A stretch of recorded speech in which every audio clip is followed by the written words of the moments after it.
Leitura da Bíblia do dia 21 de agosto. O livro de Jó, capítulos 1, 2 e 3, dentro do roteiro de leitura da Bíblia em um ano. Havia um homem na terra de Uz, cujo nome era Jó, homem íntegro e reto, temente a Deus e que se desviava do mal. Nasceram-lhe 7 filhos e 3 filhas. Possuía 7.000 ovelhas, 3.000 camelos, 500 juntas de bois e 500 jumentas. Era também muito numeroso o pessoal ao seu serviço, de maneira que este homem era o maior de todos os do Oriente. Seus filhos iam às casas uns dos outros e faziam banquetes, cada um por sua vez, e mandavam convidar as suas 3 irmãs a comerem e beberem com eles. Decorrido o turno de dias de seus banquetes, chamava Jó a seus filhos e os santificava.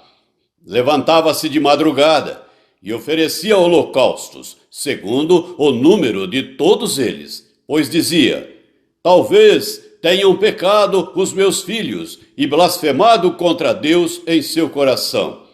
Assim o fazia Jó continuamente. Num dia em que os filhos de Deus vieram apresentar-se perante o Senhor, veio também Satanás entre eles. Então perguntou o Senhor a Satanás: de onde vens?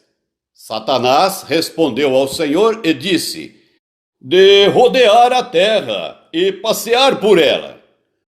Perguntou ainda o Senhor a Satanás: observaste o meu servo Jó?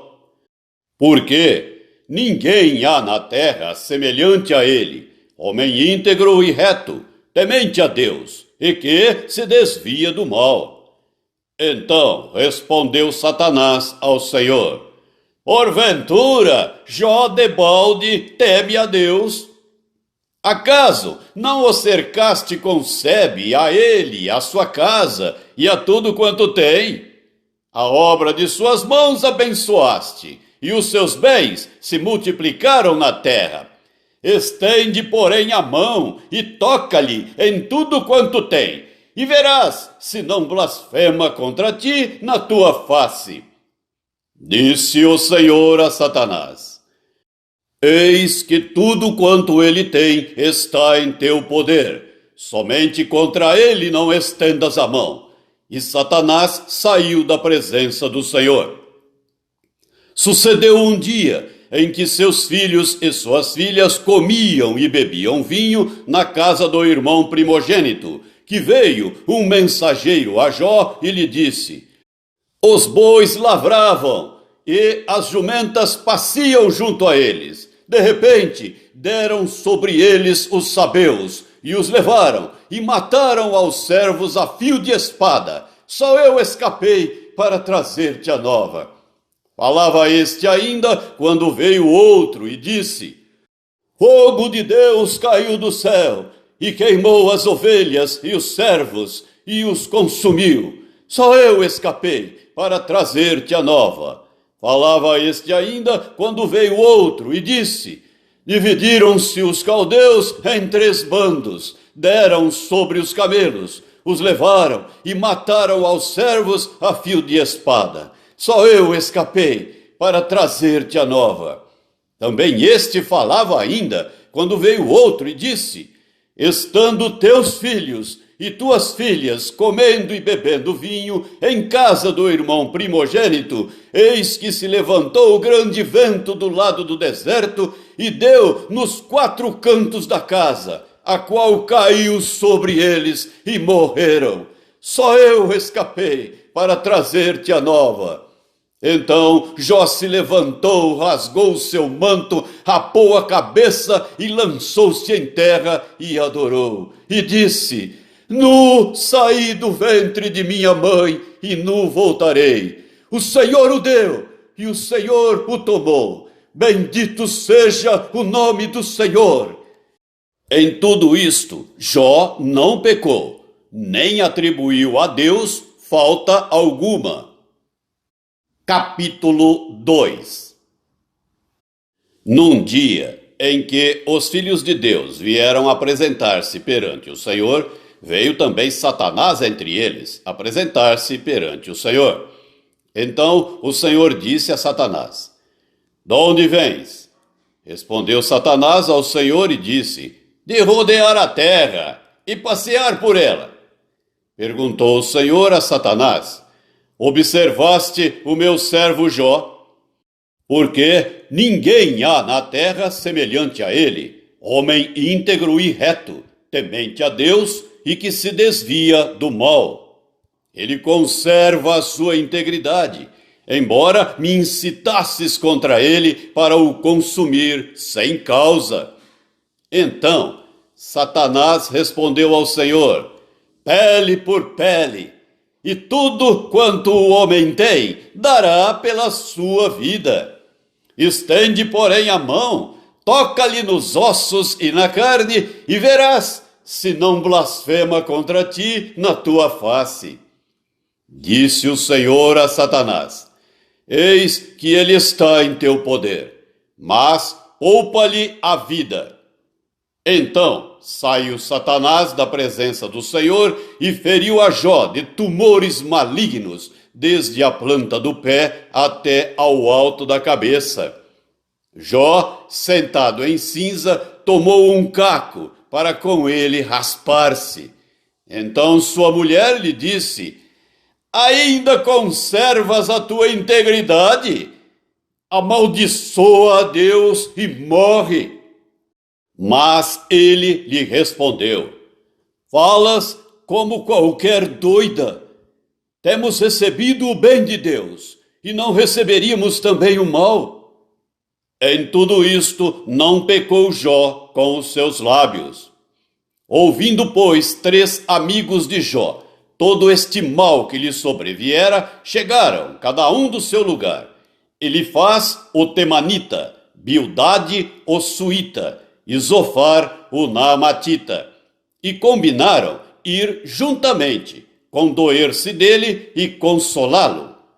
Levantando eles de longe os olhos e não o reconhecendo, ergueram a voz e choraram, e cada um, rasgando o seu manto, lançava pó ao ar sobre a cabeça. Sentaram-se com ele na terra 7 dias e 7 noites, e nenhum lhe dizia palavra alguma, pois viam que a dor era muito grande. Capítulo 3. Depois disto, passou Jó a falar, e amaldiçoou o seu dia natalício. Disse Jó: Pereça o dia em que nasci, e a noite em que se disse: Foi concebido um homem. Converta-se aquele dia em trevas, e Deus lá de cima não tenha cuidado dele, nem resplandeça sobre ele a luz. Reclamem-no as trevas e a sombra da morte. Habitem sobre ele nuvens. Espante-o tudo o que pode enegrecer o dia. Aquela noite que dela se apoderem densas trevas, não se regozije ela entre os dias do ano, não entre na conta dos meses. Seja estéril aquela noite, e dela sejam banidos os sons de júbilo. Amaldiçoem-na aqueles que sabem amaldiçoar o dia e sabem excitar o monstro marinho. Escureçam-se as estrelas do crepúsculo matutino dessa noite. Que ela espere a luz, e a luz não venha. Que não veja as pálpebras dos olhos da alva. Pois não fechou as portas do ventre de minha mãe, nem escondeu dos meus olhos o sofrimento. Por que não morri eu na madre? Por que não expirei ao sair dela? Por que houve regaço que me acolhesse? E por que peitos para que eu mamasse? Porque já agora repousaria tranquilo, dormiria, e então haveria para mim descanso. com os reis e conselheiros da terra, que para si edificaram mausoléus, ou com os príncipes que tinham ouro e encheram de prata as suas casas, ou como aborto oculto eu não existiria, como crianças que nunca viram a luz. Ali os maus cessam de perturbar, e ali repousam os cansados. Ali os presos juntamente repousam e não ouvem a voz do feitor. Ali está tanto o pequeno como o grande, e o servo livre de seu senhor.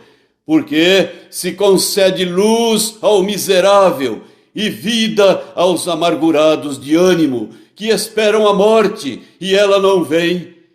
Eles cavam em procura dela, mais do que tesouros ocultos.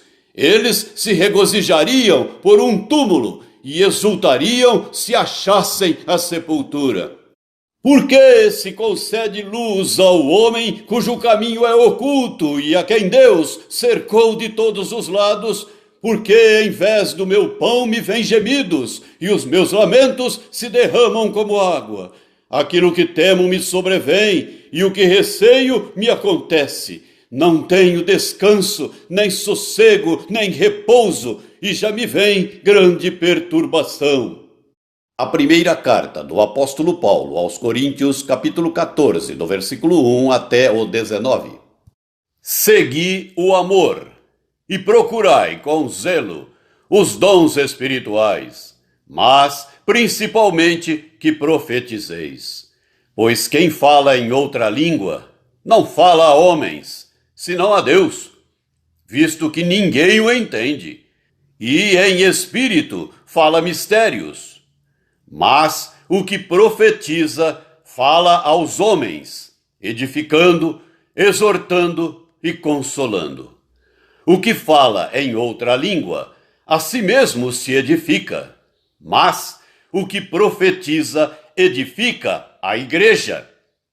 Eu quisera que vós todos falasseis em outras línguas, muito mais, porém, que profetizasseis, pois quem profetiza é superior ao que fala em outras línguas, salvo se as interpretar, para que a igreja receba edificação. Agora, porém, irmãos, se eu for ter convosco falando em outras línguas, em que vos aproveitarei? Se vos não falar por meio de revelação, ou de ciência, ou de profecia, ou de doutrina.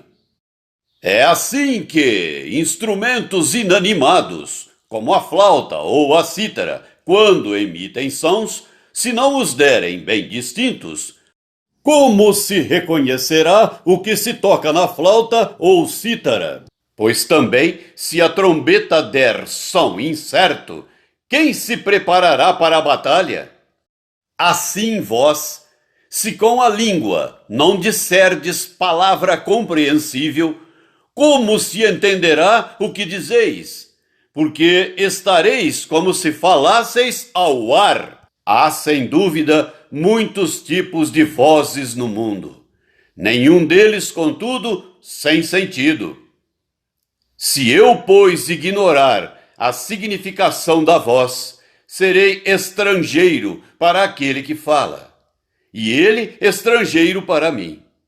Assim, também vós, visto que desejais dons espirituais, procurai progredir para a edificação da igreja. Pelo que, o que fala em outra língua deve orar para que a possa interpretar. Porque se eu orar em outra língua, o meu espírito ora de fato, mas a minha mente fica infrutífera. Que farei, pois? Orarei com o espírito, mas também orarei com a mente. Cantarei com o espírito, mas também cantarei com a mente. E se tu bendisseres apenas em espírito, como dirá o indouto, o amém, depois da tua ação de graças, visto que não entende o que dizes? Porque tu, de fato, dás bem as graças, mas o outro não é edificado. Dou graças a Deus, porque falo em outras línguas mais do que todos vós. Contudo, prefiro falar na igreja 5 palavras com o meu entendimento para instruir outros a falar 10.000 palavras em outra língua. Salmo 37, do versículo 12 até o versículo 29. Trama o ímpio contra o justo, e contra ele range os dentes. Rir-se-á dele o Senhor, pois vê estar-se aproximando o seu dia. Os ímpios arrancam da espada e distendem o arco para abater o pobre e necessitado, para matar os que trilham o reto caminho. A sua espada, porém, lhes traspassará o próprio coração, e os seus arcos serão espedaçados. Mais vale o pouco do justo que a abundância de muitos ímpios, pois os braços dos ímpios serão quebrados. Mas os justos, o Senhor os sustém. O Senhor conhece os dias dos íntegros. A herança deles permanecerá para sempre. Não serão envergonhados nos dias do mal, e nos dias da fome se fartarão. Os ímpios, no entanto, perecerão, e os inimigos do Senhor serão como o viço das pastagens. Serão aniquilados e se desfarão em fumaça. O ímpio pede emprestado e não paga. O justo, porém, se compadece e dá. Aqueles a quem o Senhor abençoa possuirão a terra, e serão exterminados aqueles a quem amaldiçoa. O Senhor firma os passos do homem bom, e no seu caminho se compraz. Se cair, não ficará prostrado, porque o Senhor o segura pela mão. Fui moço, e já agora sou velho, porém jamais vi o justo desamparado, nem a sua descendência a mendigar o pão. É sempre compassivo e empresta, e a sua descendência será uma bênção. Aparta-te do mal e faze o bem, e será perpétua a tua morada. Pois o Senhor ama a justiça e não desampara os seus santos. Serão preservados para sempre, mas a descendência dos ímpios será exterminada. Os justos herdarão a terra, e nela habitarão para sempre. Provérbios 21, versículos 25 e 26. O preguiçoso morre desejando, porque as suas mãos recusam trabalhar. O cobiçoso cobiça todo o dia, mas o justo dá, e nada retém.